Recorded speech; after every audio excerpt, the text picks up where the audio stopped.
Good morning all of you. Chanakya incorporate के अगले चरण में आपका स्वागत है। फिर उसी मूल मंत्र के साथ, यदि आप परिणाम में परिवर्तन चाहते हैं तो आपकी पुरानी रणनीति में भी परिवर्तन होना चाहिए, अन्यथा आप पुनः वही परिणाम प्राप्त करेंगे जो पिछले साल प्राप्त किया था। आज हम लोग एसओपी या फिर एसओएस के बारे में बातचीत करने वाले हैं। वास्तव में एसओपी या एसओएस एक तरह का संविधान है, या कह सकते हैं जिस तरह किसी भी देश को चलाने के लिए वहां का कॉन्स्टिट्यूशन अति आवश्यक है, ठीक उसी तरह किसी भी ऑर्गेनाइजेशन या फिर किसी भी ऑपरेशन को चलाने के लिए एसओएस या फिर एसओपी उतना ही आवश्यक है। एसओपी और एसओएस होने का सबसे बड़ा फायदा होता है कि कोई भी कार्य सिस्टम ओरिएंटेड होता है, व्यक्ति ओरिएंटेड नहीं। यदि कोई भी व्यक्ति चला भी जाए तो वैसी स्थिति में एसओपी की सहायता से वह व्यक्ति वही प्रोडक्टिविटी, वही क्वालिटी के साथ उत्पन्न कर सकता है। यदि आपके क्षेत्र में एसओपी है और कोई भी व्यक्ति इसे नहीं जानते हैं तो वैसे स्थिति में हमेशा ही प्रोडक्टिविटी का प्रॉब्लम, क्वालिटी का प्रॉब्लम या फिर लीगल का प्रॉब्लम हमेशा बना रहता है। दूसरी और सबसे महत्वपूर्ण बात, अगर एसओपी आपके क्षेत्र में नहीं है तो आपका क्षेत्र जंगल राज की तरह है, जिसमें कोई भी कभी भी कुछ भी कर सकता है। या फिर कह सकते हैं कभी कभी मेरे दिल में ख्याल आता है आज इस कार्य को का संपादन ऐसे किया जाए, और हम कर देते हैं। इसलिए किसी भी कार्य को सही ढंग से करने के लिए एसओपी का होना अति आवश्यक है। एसओपी जिस तरह से भारतीय संविधान को लिखने के लिए बाबा साहब भीमराव अंबेडकर जैसे टैलेंटेड व्यक्ति की आवश्यकता हुई थी, ठीक उसी तरह किसी भी ऑर्गेनाइजेशन का एसओपी या एसओएस लिखने के लिए वैसे ही टैलेंटेड व्यक्ति की आवश्यकता होती है, क्योंकि इसमें वह सभी गूढ़ बातों को लिखा जाता है कि कोई भी प्रकार का विचलन या फिर डेविएशन ना हो सके। यह एक महत्वपूर्ण डॉक्यूमेंट्स है। वास्तव में एसओपी में दो पार्ट्स होते हैं, पहला मेन स्टेप और दूसरा की पॉइंट। प्रत्येक एसओपी में की पॉइंट होना अति आवश्यक है। बहुत सारे ऑर्गेनाइजेशन में मैंने देखा है कि किसी भी एसओपी में 8-10 की पॉइंट्स हो जाते हैं, जो एकदम गलत है। किसी भी एसओपी में 2 या 3 से ज्यादा की पॉइंट नहीं होना चाहिए, अन्यथा फिर मेन स्टेप और की पॉइंट में अंतर ही नहीं रह जाएगा। अब हम बातचीत करते हैं वास्तव में मेन स्टेप और की पॉइंट में क्या अंतर है। जैसे यदि हम बातचीत करते हैं किसी लड़के की शादी करनी है तो उसका क्या एसओपी होगा, तो सबसे पहला जो एसओपी है कि उस लड़के की उम्र 21 वर्ष होनी चाहिए, वह कहीं ना कहीं कार्यरत होना चाहिए, उसकी इनकम का स्रोत होना चाहिए। फिर उनके माता पिता लड़की को ढूंढते हैं, फिर कुंडली मिलाते हैं, फिर सगुन या फिर साखरपुड़ा का रस्म होता है। उसके बाद लड़का बारात लेकर लड़की के यहां जाता है। उसके बाद शादी का रस्म होता है, और शादी के रस्म में लड़का लड़की को मंगलसूत्र पहनाता है। तो ये पूरे जो स्टेप्स हैं ये सारे मेन स्टेप्स हैं, लेकिन इसका की पॉइंट है मंगलसूत्र को पहनाना, क्योंकि यदि वह मंगलसूत्र को नहीं पहनाता है तो वैसी स्थिति में शादी पूरी नहीं होती है।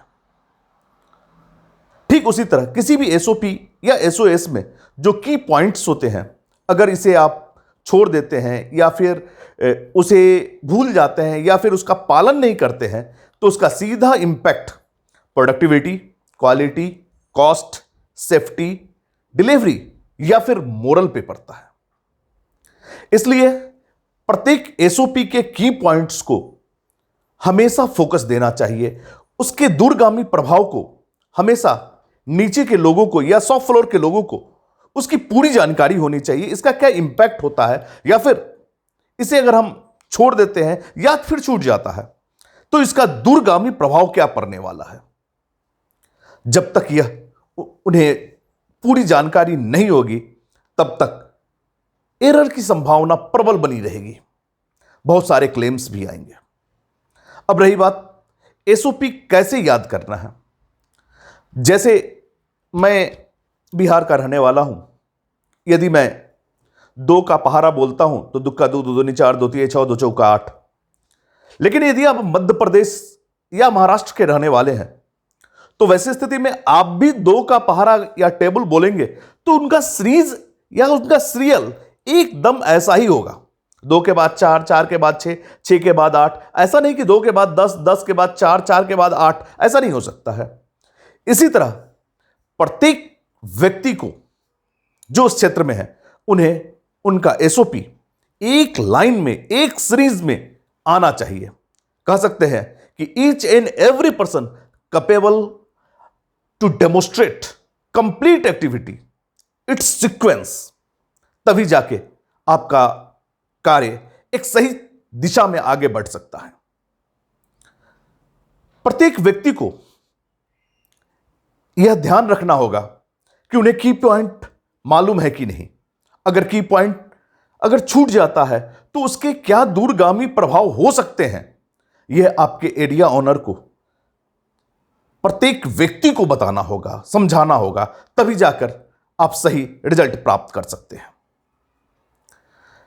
एसओपी में हमेशा ध्यान रखें उनका मेन स्टेप, जैसे लड़के का उम्र, शादी के लिए जाना, यह सारा चीज ज्यादा से ज्यादा 5 से 6 स्टेप में नहीं होना चाहिए।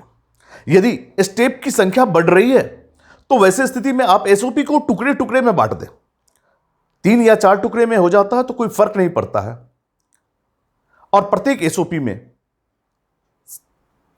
की पॉइंट 2 या 2 से बहुत ज्यादा हुआ तो 3, इससे ज्यादा की पॉइंट कभी नहीं चाहिए, अन्यथा की पॉइंट और मेन स्टेप में अंतर ही समाप्त हो जाएगा। एसओपी के बिना कभी भी कार्य का संपादन न करें।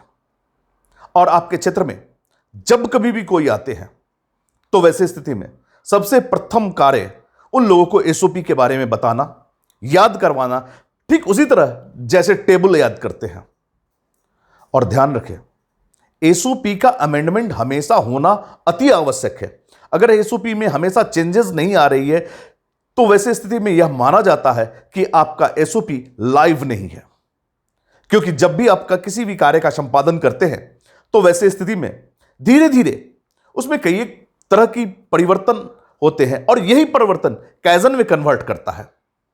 इसलिए आपका एसओपी लाइव है या नहीं यह तब पता चलता है जब लगातार आपके एसओपी में संशोधन या अमेंडमेंट होता रहा या हो रहा है।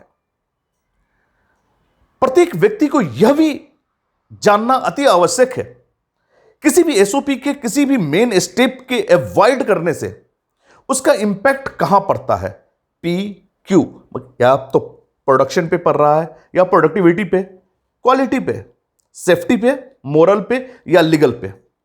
क्योंकि यह चीज जब तक लोगों को जानकारी नहीं होगी तब तक उनका फोकस या फिर उनका डर उस चीज पे नहीं होगा और वो आसानी से उस चीज को अवॉइड कर देंगे। इसलिए आप अपने क्षेत्र में एसओपी का बोर्ड लगाएं, उनके अमेंडमेंट पर हमेशा ध्यान रखें। यदि कोई व्यक्ति एसओपी का उल्लंघन करता है तुरंत उसे ट्रेनिंग दें तथा उन्हें बताएं ऐसा करने से किस तरह की दूरगामी प्रभाव को आने की संभावना बन जाती है। एसओपी सबसे महत्वपूर्ण है, या आप कह सकते हैं किसी भी ऑपरेशन का आत्मा है। जिस तरह किसी भी संविधान के न होने से पूरा राज्य जंगल राज्य की तरह हो जाता है, ठीक उसी तरह एसओपी के न रहने से आपका पूरा का पूरा ऑपरेशन एक जंगल राज की तरह होगा, जिसमें कोई भी कभी भी मेरे दिल में कभी कभी ख्याल आता है और वो उसी तरह से कार्य आरंभ कर देंगे और जिसका सीधा प्रभाव आपको क्वालिटी, प्रोडक्टिविटी पे पड़ेगा।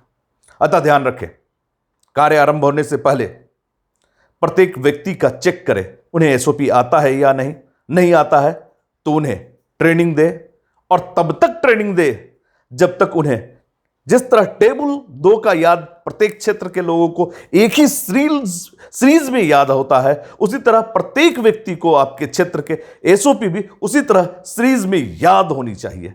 अन्यथा उन्हें कार्य में लगने न दें, या फिर उन्हें कार्य अलॉट न करें, या फिर उन्हें किसी दूसरे के साथ कार्य करने की अनुमति दें, अकेले कभी नहीं।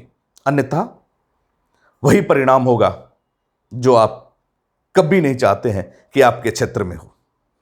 जय हिंद।